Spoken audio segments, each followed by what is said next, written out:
মুন্সিগঞ্জের স্বজন ও দলীয় নেতাকর্মীদের আপত্তির মুখে শহীদ ছাত্রদল নেতার মরদেহ উত্তোলন না করেই ফিরে গেছেন প্রশাসনের কর্মকর্তারা।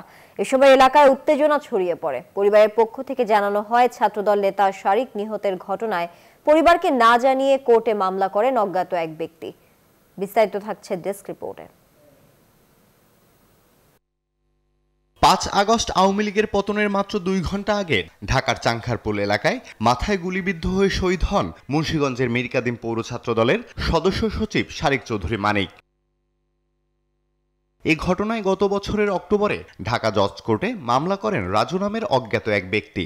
ঘটনাটি জানাজানি হলে ওই মামলা বাতিল করে নতুন মামলার আবেদন করেন শারিকের বাবা আনিস চৌধুরী, কিন্তু খারিজ হয়ে যায় সেই আবেদন।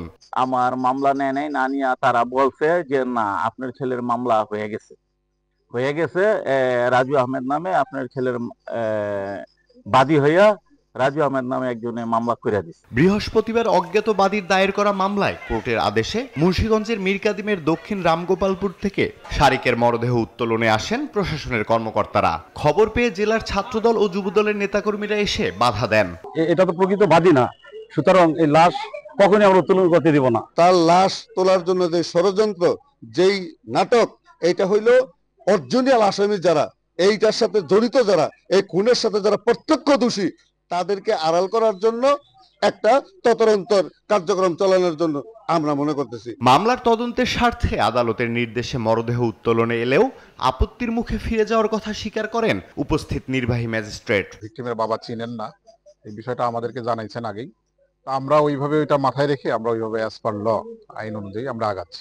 যেহেতু এটি ওই সময় কোনো না কোনো কারণে সরাসরি দাপন করা হয়েছিল, তো সেটার কারণে তারা এই মুহূর্তে আসলে লাশ উত্তোলনে অসম্মতি জ্ঞাপন করছে। জুলাই আন্দোলনে শহীদ শারিকের জন্য ন্যায় বিচার চায় পরিবার ও দলীয় নেতাকর্মীরা। তাই ৭ মাস পরে এসে মরদেহ উত্তোলন না করে মোবাইল ফুটেজ ও অন্যান্য আলামত দেখে বিচার কার্যক্রমে এগিয়ে নেওয়ার দাবি তাদের। আলহাদি খান, ডেস্ক রিপোর্ট, নিউজ 24।